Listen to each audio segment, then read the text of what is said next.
Isipin mo ito, hindi ka pangit, hindi ka mahina, hindi ka kulang. Pero bakit sa tuwing may babaeng gusto mo, nauuwi ka na lang sa, ang bait mo talaga, ang sarap mong kausap, parang best friend na kita. Masakit hindi ba? Habang ikaw, nagpapakatotoo, nakikinig, nagbibigay ng comfort, may ibang lalaking dumarating at sa loob lang ng ilang minuto, siya agad ang gusto. Bakit? Dahil karamihan sa lalaki, marunong lang gumawa ng comfort, pero hindi marunong gumawa ng tensyon. At dito ka natatalo. Dahil ang attraction, hindi nabubuo sa pagiging safe lang. Nabubuo ito kapag kaya mong pasabikin ang emosyon niya. Kapag kaya mong ipadama sa kanya na, delikado ang lalaking to, pero gusto ko. Sa video na ito, matututunan mo kung paano umalis sa boring small talk. Paano gawing attraction ang simpleng conversation. Dahil minsan, hindi ka napiprend-zone dahil mabait ka. Napiprend-zone ka dahil hindi mo alam kung paano maging unforgettable. Ang video na ito ay para sa self-awareness at self-protection lamang. Hindi ito panawagan para manipulahin o saktan ng ibang tao. Alamin ang dark psychology tactics para hindi na madaling mamanipulate sa relasyon, trabaho o pang-araw-araw na buhay. Gamitin ito ng responsable at may tamang ethics. Ang pinakamadaling paraan para magkaroon ng attraction sa isang babae ay small talk. Pero ito ang masakit na katotohanan. Ang pinakamabilis ding paraan para mawala agad ang attraction, small talk din. Akala ko noon magaling ako sa small talk. Akala ko dito ako malakas. Kapag may kausap ako, tuloy-tuloy lang ako magsalita. Usapang panahon, current events, hobbies, kung ano-ano. Pero may isang malaking problema.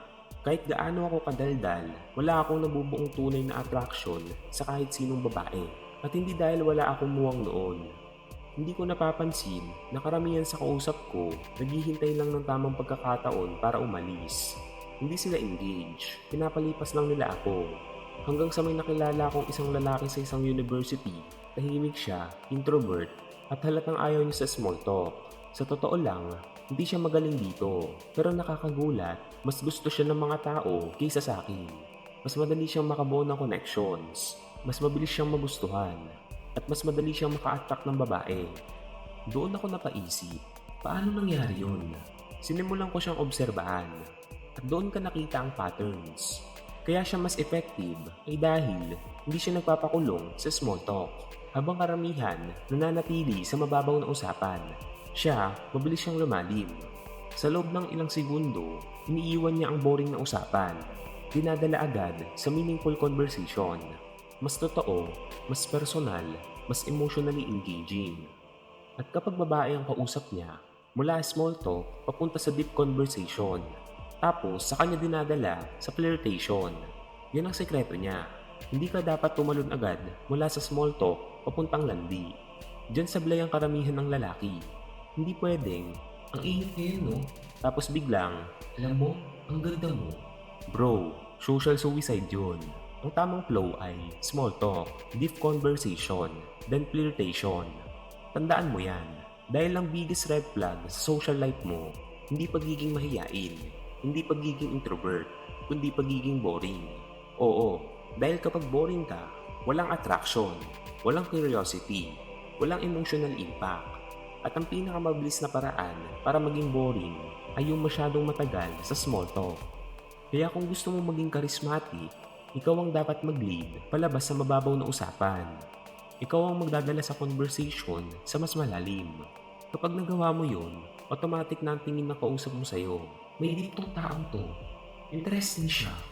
Leader energy. At lalo sa babae, diyan nagsisimula ang subconscious attraction. Hindi dahil gwapo ka, kundi dahil iba ka. So paano gagawin mo? Simple. Magtanong ka ng question na hindi pang surface level. Iwasan mo ang, saan ka nagtatrabaho? Kailan ka pay? Taga-saan ka? Basic, predictable, boring. Instead, tanungin mo, anong pinakagusto mo sa ginagawa mo? Bakit yan ang pinili mo? Kung may babaguhin ka sa buhay mo ngayon, ano yun? Anong moment sa buhay mo ang talagang nagpabago sa'yo? Napansin mo, mas malalim, mas personal, mas emotionally charged. At dyan nababasag ang automatic responses ng tao. Dito sila nagiging invested. Halimbawa, kung bartender siya, imbis na, masaya ba trabaho mo? Kapag sumagot siya ng, okay naman, gusto ko yung atmosphere, pwede mong sabihin, gets ko yun. Pero siguro nakaka-drain din minsan, no? Makitungo sa mga lasing na piling nakakatawa, no? Boom! Bigla mong pinakita, naiintindihan kita. Ang pakiramdam niya, interesting ka. Masarap kang kausap. Iba ka sa karamihan. At dyan nagsisimula ang tunay na koneksyon. Kaya tandaan mo, hindi ka magiging memorable dahil madaldal ka. Magiging memorable ka kapag marunong kang gawing makabuluhan ang usapan. Kapag napangalanan mo ang isang bagay na emotionally real at ginawa mo itong specific, bigla niyang nararamdaman na, gets ako ng taong to. At doon nagsisimula ang tunay na koneksyon. Malamang, magiging reaksyon niya, OMG, oo nga, hindi mo alam kung gaano kahirap minsan. Boom! Emotionally involved na siya. Hindi na ito simpleng usapan. Nag-invest na siya. At dito ka mas lalalim. Anong point ng buhay mo nung na-realize mo ito talagang gusto mo? Plano mo ba talaga ito? O parang napunta ka lang dito? Napansin mo, hindi mo na pinag-uusapan ang trabaho niya. Pinag-uusapan mo na ang buhay niya, mga choice niya, mga kwento niya. At diyan nagsisimula ang real attraction. Dahil ang connection, hindi nabubuo sa mababaw na usapan. Nabubuo ito kapag nararamdaman ng tao na nakikita mo kung sino talaga sila. Halimbawa, sinabi niyang, nakakapagod yung trabaho ko, pero gusto ko naman. Imbis na simpleng, okay. Pwede mong sabihin, pakiramdam ko sa isang gabi mo pa lang, nakikita mo na ang lahat ng klase ng ugali ng tao. Mapapatawa siya o mapapa-oo. At susunod mo, parang ang dami mo nang natutunan sa trabaho mo dahil sa mga taong nakakasalamuha mo. Ngayon, hindi mo lang siya kinakausap. Pinaparamdam mo sa kanya na matalino siya, observant siya, interesting siya, at natural lang, mas magugustuhan ka niyang kausap. Pero ito ang pinakamalaking pagkakamali ng karamihan. Dito lang sila humihinto. Deep talk lang ng deep talk. At alam mo kung anong mangyayari? Friend zone. Safe guy ka na lang. Bakit? Dahil comfort lang ang nabuo. Walang tensyon. At tandaan mo, ang deep conversation ay comfort. Pero ang flirtation, tensyon. Kapag puro comfort lang, patungo ka sa kaibigan. Kapag may tensyon, doon nagsisimula ang attraction. Kaya pagtapos mong bumuo ng comfort, kailangan mong ilipat ang usapan sa flirtation. Ikaw ang leader. Ikaw ang magdadala ng direction. So paano mo gagawin? Magdagdag ka ng playful tension. Halimbawa, kapag may sinabi siyang unexpectedly deep, pwede mong sabihin, alam mo, delikado ka. Bihira ako makakilala ng babaeng ganyang kalalim mag-isip. Bigla siyang mapapaisip, bakit delikado? Then sagot mo, kasi baka bigla kitang magustuhan. Boom! Romantic tension. Or halimbawa, kapag passionate siya sa isang bagay, grabe, ang attractive mo pala kapag ganyan ka magsalita tungkol sa gusto mo. Ngayon, hindi generic compliment, specific, personal, mas malakas ang tama. Pwede rin, kapag ganitong usapan natin baka maging best friend tayo. O baka mapilitan akong halikan ka bago matapos ng gabi. Playful, bold, confident, yan ang difference. Hindi bastos, hindi awkward, may tension. At ito ang sikreto. Kailangan mong magpalipat-lipat. Mula sa deep talk, flirtation, deep talk ulit. Tapos, flirtation ulit, comfort plus tension. At kapag pinagsama mo ang dalawa, diyan nabubuo ang sexual energy.